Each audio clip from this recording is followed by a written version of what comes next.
and welcome to the NBA Daily. Coming up, we had a Super Bowl on Sunday. Andrew Schlecht's here to talk about Game 7 from every single angle.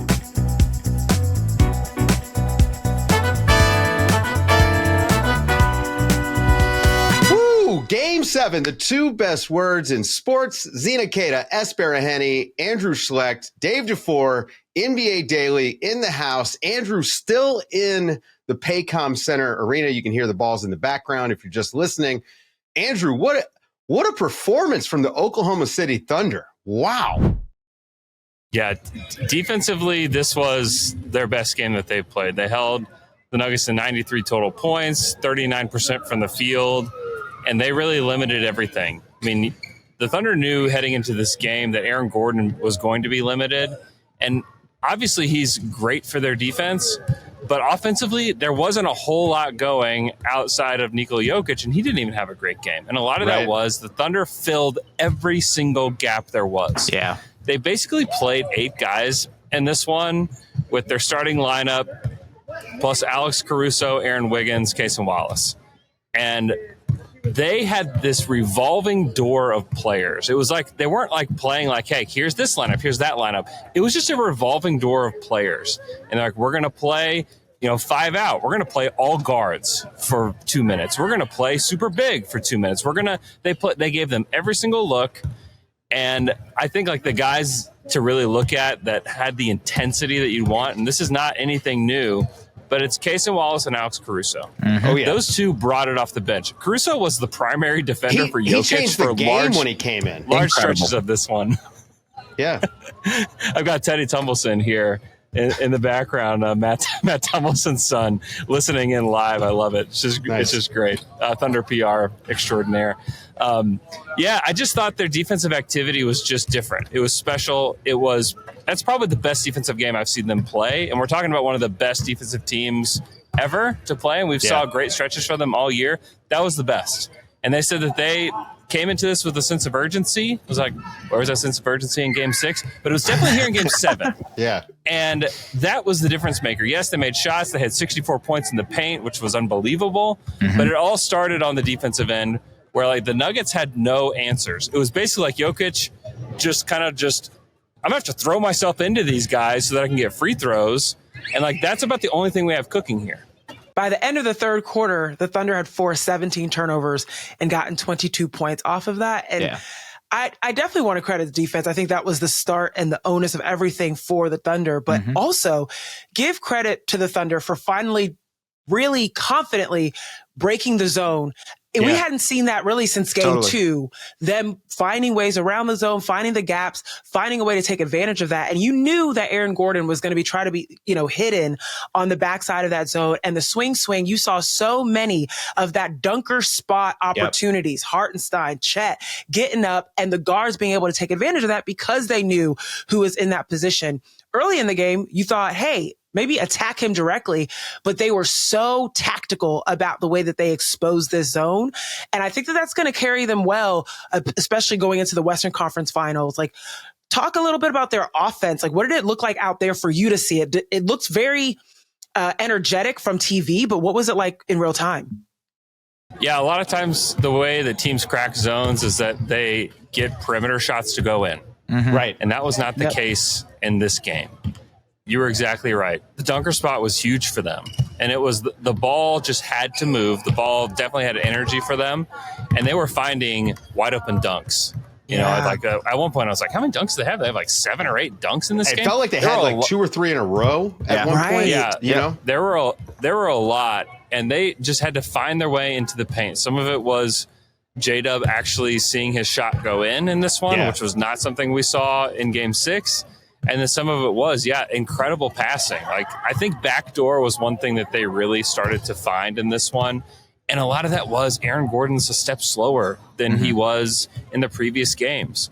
And like when you're that much slower, like guys know that and they took advantage of it. I mean, there was like a very easy backdoor pass from Chet to Caruso early on in this one that was like, oh, like I think like that was a moment where like just like the light turned on, like okay, like that's where we're going. It seemed to me like they were much more dedicated to the ball getting to touch the nail, right? No matter who it was, 100%. someone was cutting across the middle. Yep. And Zena, that's a great point that you picked up. And that's how they were getting those passes. It wasn't just breaking the zone by making shots. I mean, we watched this game and we watched this whole series. The Nuggets just didn't guard Lou Dort. So it was going to be death by Dort if you didn't figure out a way to break it down. They made a huge difference. I mean, Mark Daigneault made the adjustment from game 6 to game 7 that just won them the series. Yeah. I want to get on my Alex Caruso corner for a second. Do you have space for me too? Yeah, everybody get on the bandwagon here for Alex Caruso. Come on. Think about I believe I might have been first to this bandwagon. I don't know about all that. But look, he played 25 minutes tonight. He was plus 40. Okay. He is plus 69 throughout this series, and he's averaging nice. Yeah, very nice. And he's averaging 23 minutes. 23 minutes and plus 69. He guarded Nikola Jokić for massive stretches of this game. There is 100-pound difference between Nikola Jokić and Alex Caruso. There's a 6-inch difference also. Obviously, the defense is a huge part of it, but to think about them being able to lean on him, I thought he changed the game for OKC. It was 21-10, right? The crowd was a little, you could even feel, actually, Andrew, how that crowd was at the start of the game.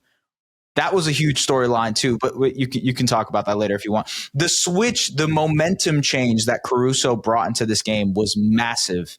And I just feel like it has been that all series for them. So shout out to Alex Caruso, everybody here on their Caruso corner. Yeah, he was massive. Obviously, defensively. Somebody just hit a big shot over there. Somebody hit a big some kid hit a big shot over here. We got like the team of kids having a game over here. Yeah, he was huge in this one, and like Caruso does a really good job of like trying to engage the crowd. But there was a point where like the Thunder are down early, and Caruso.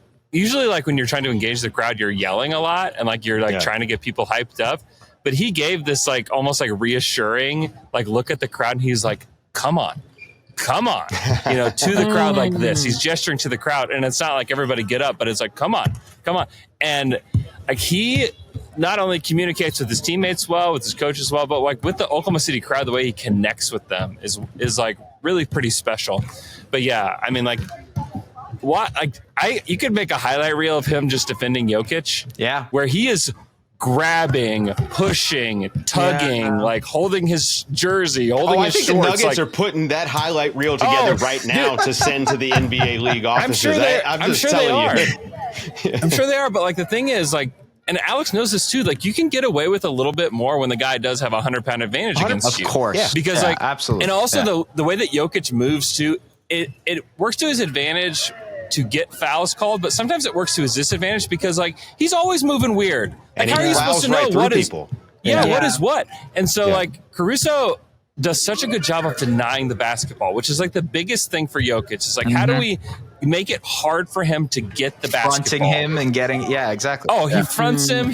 And it's just he's one guy that like and there's a lot of guys like this, but he's one of the guys you look at in the NBA and it's like he has maximized every single part of himself for the NBA. Yeah. Like he has done everything. And it's he is so impressive. You know what we say in basketball circles? Got that dog in him. I mean, that's the only way you can do it. I mean, it was comical to watch the size difference between the two of them, and it was one-on-one. And Jokić, of course they send the help, but it's not often that they guard Jokić one-on-one with a guy who's given up that much size. And it is totally common for guards to get that much leeway against the big inside. I do think that we should take a minute to talk about Aaron Gordon, even though, the Nuggets lost this game. That's a heroic performance from a guy who clearly could barely run. Absolutely. Andrew, it looked bad on TV. I imagine watching him there and it looked like every single time he had to stop after doing something, he was like grabbing at that leg. And he still like was able to out rebound the Thunder early on. I mean, basically one of the few guys that it felt like was playing up to his abilities in the game, at least, for the Nuggets. Yeah, it was one of the stranger things before the game, because like you hear these reports that he has this grade 2 hamstring strain, And you automatically think, like, he's not going to play. Like, there's no way this guy's playing through this. That's not going to happen. And then we hear David Adelman talk before the game say, well, he's going to warm up and try to give it a go. Yeah. And so I'm like, what? And so I come out here and I plant myself in one of these chairs over here. And I'm like, I'm waiting until Aaron Gordon comes out here. And I'm going to watch his entire warm up to see, like, what he looks like. And, like, to see, like, is he actually going to give it a go? And he came out. And he pretty much did his entire routine that he normally does pre-game. Sans like he always does this like explosive leap, to dunk it at the end of his routine, and clearly did not do that, which was not surprising. But I think it's funny because I talked to a ton of people afterwards. I was like, what do you think? Like, what do you think after watching that? And it was like 50-50, like, oh, there's no way he's going. Like, all he's doing is taking jumpers. He's walking from jump shot to jump shot. There's no way he's playing. And there's other people that are like, oh, he's absolutely playing. And I think a lot of the choice was probably his in this one. Yeah, of course. For sure. Because I think like most organizations at this point would probably be like, there ain't no way you're playing with that kind of injury because you may cost yourself all of next season with something like that. And so obviously this is a guy who's part of a champion, all of that. He's been, I would say, like the most clutch player in these playoffs. Absolutely. So far he's now eliminated, but like he had second best Nugget crazy run this postseason for sure. Very easy. No question. Yeah. And like, I mean, outside of Jokić, he's the second most important Nugget to them. Yeah. And like him not being able to be 100%, and especially when you're talking about that zone, especially on the inside, him not being his full self was a huge reason why the Thunder were able to crack that and score 64 points in the paint. So like you have to give him a ton of credit for giving it a go. But like when you look at who was behind him, like Peyton Watson played 20 minutes tonight. He's a minus 27 in those minutes. Wasn't hitting shots. He's not really effective as an offensive player. Defensively, he can make wild plays, but he's kind of a wild man. And like Aaron Gordon's like the opposite of that. He's completely steady. He knows everything Thunder want to do. He knows how to shut it down. And it doesn't matter if it's Shea, if it's Chet, if it's J-Dub, if it's Cason Wallace, doesn't matter. Like he'll be there. And like missing him, I think, was like the reason that, the Thunder ended up scoring 125 points in this game. Hey, I'm trying to figure out if you heard from any of the players about returning to themselves in the sense of OKC looked like the OKC we've seen all season tonight. Yeah. They won the deflections in the steals game by plus 10. They won the points off of turnovers. They won the fast break battle. They won the assist battle. Like everything that we've expected OKC, how they got to that number one seed, how they got to the playoffs, they played within the cookie cutter mold of who they were tonight. But it took to game 7 for us to see that consistently throughout a game. Even though they got down early, they did that during the season too, a few games where they got down and were able to come back very quickly and very fervently. Did anyone talk about that post game, about like we just played OKC ball and it felt normal and natural? Or do we give that much credit to how much Aaron Gordon was hurt and that's why they were able to play themselves? Because if that's the case, if the latter is the case, then maybe I am a little still concerned about OKC going up against a Minnesota. But if they just stick to who they were all season long, they should be able to walk through to the finals. Yeah, I mean, they still didn't shoot the ball well in this one. They shot 30% from 3, but they were able to find other ways to score. I think the version that we did see that was OKC was just the defense, like I talked about earlier. They will always say, like, when we ask an offensive question, it's always like, well, it started on the defensive end, and it's like the amount that they could get them turned over was like a huge deal. 22 turnovers, for the Nuggets tonight. And like that to me was like, that's like you said, the deflections, the turnovers, that's OKC basketball. And like that to me was like the biggest deal. And like whether that, like how much that had to do with Aaron Gordon, I don't know, you talked about Jalen seeing the ball go in, and that came off the turnovers, right? And maybe that was Gordon being a little slowed because he is kind of that third playmaker. But I do think that this was OKC sticking to the OKC script is what it looked like to me. Exactly. Well, look, it was the OKC script in game 2, right? As well. Right. Yeah. The game that they blew the doors off the Nuggets was the exact same script that we saw in game 7.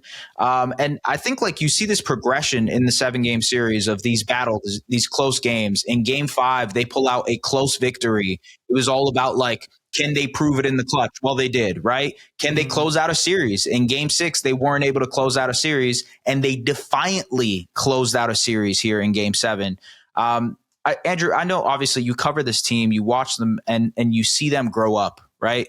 This was a growing up series for this Oklahoma City Thunder team. You think, look at J-Dub. It was a growing up game. The lights looked too bright in this game to start, and they turned it around. I mean, I think that it would have been – we could have all had a nice, neat narrative if OKC came out and lost that game. We could have all just said, you know what, we knew it was coming, and they turned it around on us. Yeah. I mean, you know, not to jump in there, Andrew, but I do think that in this game, they actually did – the lights started out too bright. And they found themselves. But the question I have is like, is the monkey off their back now? Like, are they just going to play free moving forward, knowing that they've got over this massive hurdle, you know? Yeah, I think honestly, the Nuggets were maybe the best team for them to face in the second round because the Nuggets have everything the Thunder don't have, right? Which is experience, you know, a championship. You know, guys that have been battle tested, they have all of that. Yeah. And the Thunder don't have it. And now they do. It took 7 games for them to get it. You know, Mark talked a lot about how like this is we're a better team than we were, you know, before this series started. And he said, and I credit the Nuggets. Like the Nuggets have, you know, they're a championship caliber team. Yeah. And like to go beat a championship caliber team, like you have to grow through that. I think that defensively they're a better seasoned team. I think that it was important to me that they blew them out without even shooting well from 30% from 3, and they blew them out anyways. Like the Thunder are like finding ways now. Like I think that they are learning how to become like the fully realized version of themselves. And like 1, it starts on the defensive end for them. And then 2, it's about like this 2-headed monster in Shea and J-Dub. And like those two, if those two are clicking, then it's going to be really hard to stop them because they have a lot of answers elsewhere. Yeah. You know, you have Caruso. I think that Cason Wallace is a star in his role. I think that Chet Holmgren had a really nice game too. Isaiah Hartenstein only played 17 minutes, but 17 really important minutes for them. And so I just think that, yes, I do think this was a huge test. Getting past Jokić, in some ways, it felt like the final boss, you know, for them. Yeah. You know, like it was a big deal for them to get past Jokić for sure. You know, but the Minnesota Timberwolves did the exact same thing last year, and 100%. They couldn't get the job done. So I look forward to seeing what happens. I think this is going to be an incredible conference finals matchup. Yep. I just think from a star power standpoint, it's going to be great. Andrew, I'm going to let you get out of here because I think I hear the Harlem Globetrotters are doing like dribbling drills right next to you or something. It's crazy. Yeah. Guys, stick around after the break. Our first chance to talk about the conference finals. And I got to ask Zena for some WNBA picks.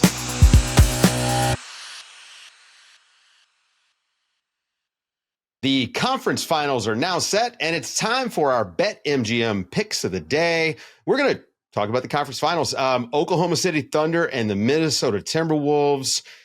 This matchup, I think, is excellent. When you consider just 1-to-1 head-to-head matchups, you got Anthony Edwards, Shai Gilgeous-Alexander, Jalen Williams, Jaden McDaniels. I mean, what is Rudy Gobert going to be like going up against Chet and Isaiah Hartenstein? I think you've got some really fun individual matchups, and obviously the way these teams have come together over the course of the year. Obviously, the Thunder were this machine that won 68 games, and then right before the season starts, the Timberwolves make this wholesale change to their entire identity, and they sort of find themselves over the course of the season. And, you know, we called them the most confusing team in the NBA.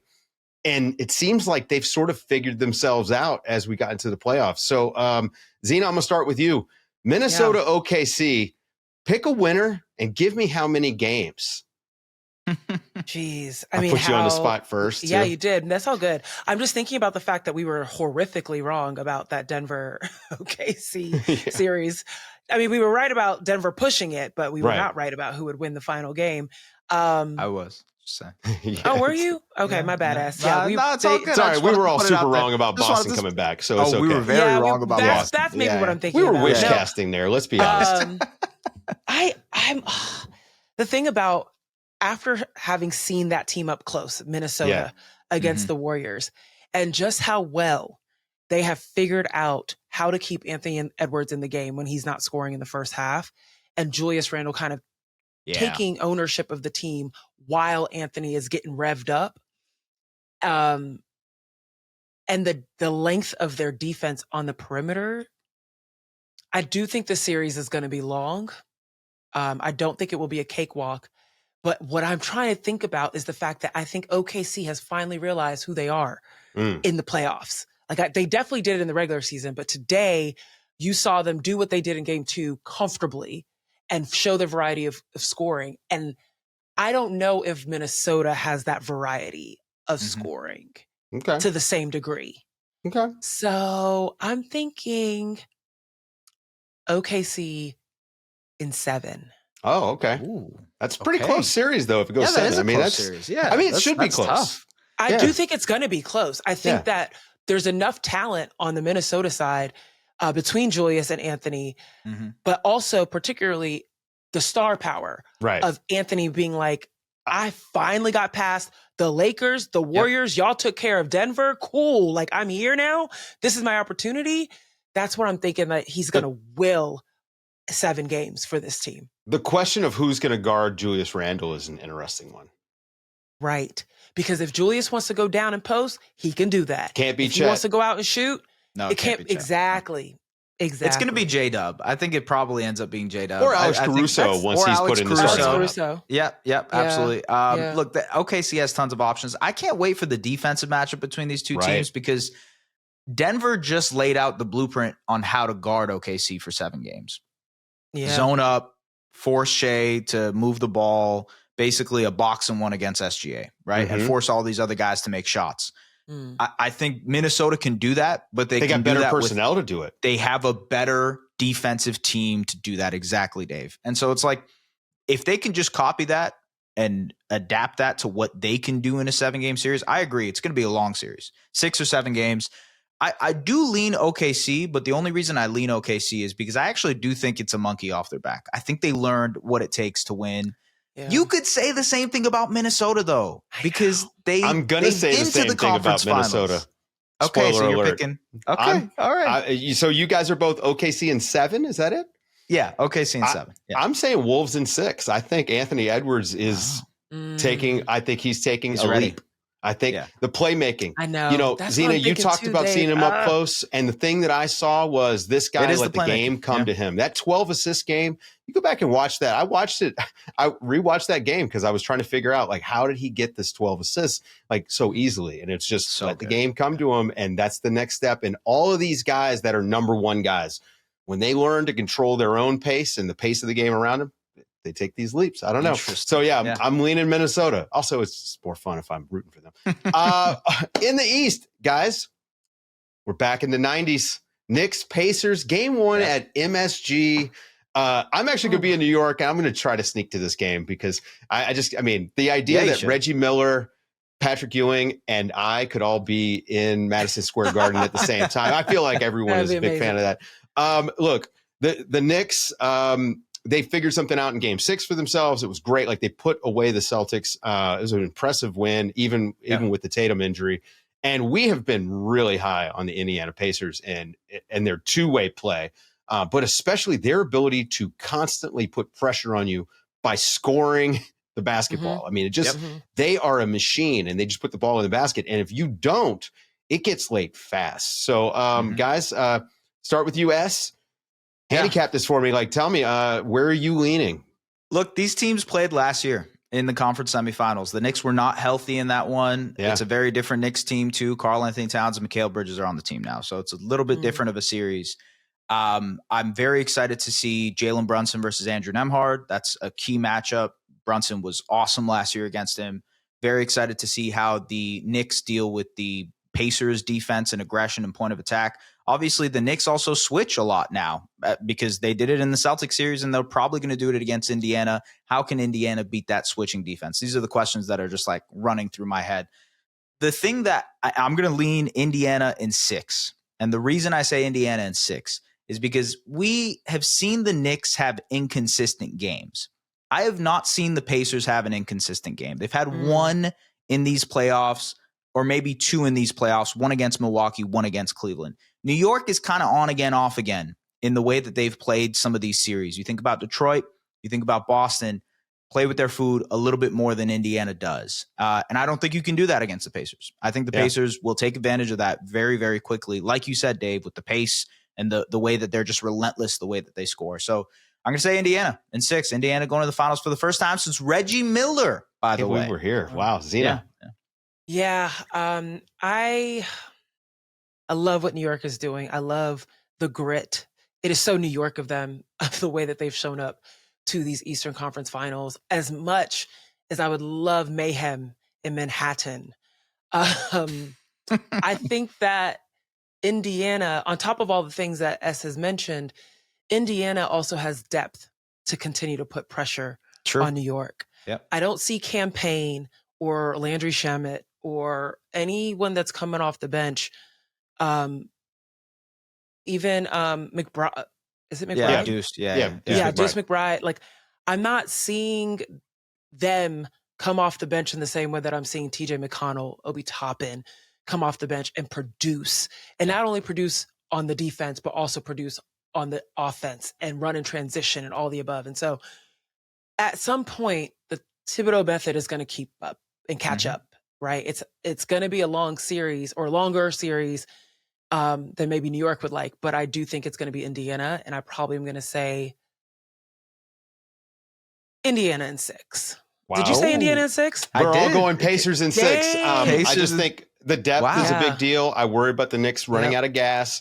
And again, they just have the Pacers can score. And in the playoffs, that's really what it comes down. Yes, you have to be able to defend, but can you actually score? And the Knicks, every single possession, just feels like it's a slog. Like it is we should mention, so much hard work.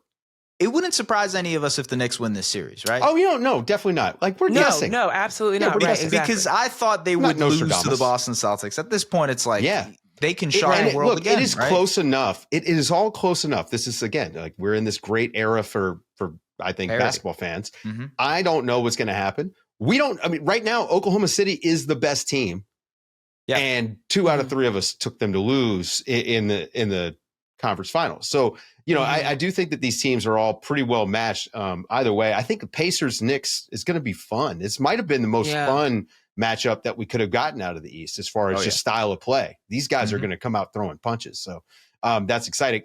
Speaking of exciting, hey, WNBA kicked off over the weekend. And I don't know about you guys, but I do know that obviously Zena has no time off, no off season. Her podcast over at The Athletic about the WNBA and women's basketball. S, I know that you're a big Toronto Tempo fan now. Yes, I'm ready. Now that you guys, that's right, ready to be a homer for that team. I love the WNBA. It's a fun time. I love basketball and especially women's basketball. So it's a great time. And I was watching the games over the weekend. Number one, Friday night, it was really tough. I had a hard time trying to find my Minnesota Lynx on television. So Zena, give me some advice there. But Zena, I would love for you to tell me who's going to win the championship. But first, tell me about No Offseason. Yeah, No Offseason, you laid it out perfectly. We cover all women's basketball, but right now focus is WNBA. And the whole purpose is it's me and 3 writers, specifically 2 for the WNBA season, talking about what's going on around the world of women's hoops. Particularly as the season goes on, we're going to have a mix of analysis and also what's the cultural story, because that's the biggest thing about the WNBA. I think that's even deeper than any other league within the country, is that you can't tell the story of women's basketball without the cultural elements around it and the stories of all these players. This year in particular is unique because it's the year before the CBA. has to be negotiated, which is like in October 2026. And so you have all these players in new places, and they've signed these 1-year deals because next year, almost 95% of the league is like free agents. Get the bag. And so get the bag, right? Yep, and these players are not playing when it comes to making sure that they get what they want in the CBA, but in the midst of them actually playing out on the court, that means you are now seeing teams have a lot more parity. And it's so interesting that the WNBA is gearing up for this type of season after what we just saw in the NBA. I think this has been such a fun year for the NBA because the talent has just been so spread out and well matched. And that's exactly what you're seeing in the WNBA as well. So we talk about it on No Offseason. We kick it. If you've never watched women's basketball and you're curious, it's a safe space. We don't gatekeep. We don't make you feel bad because you don't know who won the championship in, 20 years ago. I'm a casual WNBA fan. Yeah, it's cool for casual fans. Come hang out with us. Like, it's very chill. Yeah, it's fun. I don't need to be a wonk. I just like to sit and watch the game. And again, Minnesota Lynx, Nafisha Collier, best player in the world. And so you answer your question about who I think will win. Yeah. Don't say the Valkyries. No, I'm kidding. You never know. No, I'm joking. I really do think the Minnesota Lynx are primed. After what happened last year, they lost in a thrilling 5-game series against New York. It was insane. I was there for every game. And to the point that they literally feel as if it was stolen from them in an overtime matchup from a what they call a bad call. When you have that sort of situation and you basically return everyone, plus people off the bench like a Diamond Miller from injury, it's a revenge tour. It's exactly. You're set up for a revenge tour. Wow, is this a Lynx podcast? I love this. Wow, okay. But all right. I mean, and then Nafisha Collier is the best player right now in the world. Like she was the best player. She was number 2 in MVP voting last year. She won MVP of her league that she started, Unrivaled. But she was phenomenal in Unrivaled. And now she's bringing that same. I mean, she started the season with a 34-point game against the Wings. She looks like she hasn't missed a step, and she is ready. Ask you agree, Lynx? Sure, why not? Lynx Let's roll with the Lynx. Why not? Yeah. Look, now picking the 2-peat from New York? I mean, look, New York has a very good shot, obviously. I actually think that's probably going to end up being the finals again. But what about those Fever? They look pretty Fever? Good. They look pretty good. Leah Boston looks really good in the debut. That was awesome. Caitlin Clark, obviously. But, like, they look good. They look very good. Yes. Leah Boston looks like she's been in the weight room this summer. Well, she was at Unrivaled, and I do want to call that out. Unrivaled has allowed a lot of players to unlock different parts of their game, whether it's Leah Boston's midi, dribbling, Angel Reese's ability to facilitate, bring the ball up the court. Like, we saw so many different examples of that throughout the weekend. Yeah. But to your point, the Fever are retooled. They got a new coach. And I do need the WNBA to stop acting like Indiana versus Chicago is a rivalry. It's not a rivalry. No, it's not. That team is significantly better right now than the Chicago Sky. Yeah. So I'm going to hold my breath on the Fever until I see them up against New York, Minnesota, or even Las Vegas. We'll see. All right. Well, that's going to do it for the show, folks. Don't forget, go and subscribe to No Offseason. If you're watching us on YouTube, hit like, subscribe, do all that stuff. And if you're listening to us, wherever you listen to podcasts, give us a 5-star review. For Andrew Schlecht and Baraheni, Zena Keita, I'm Dave DuFour, and this has been the NBA Daily. Thanks for waking up with us.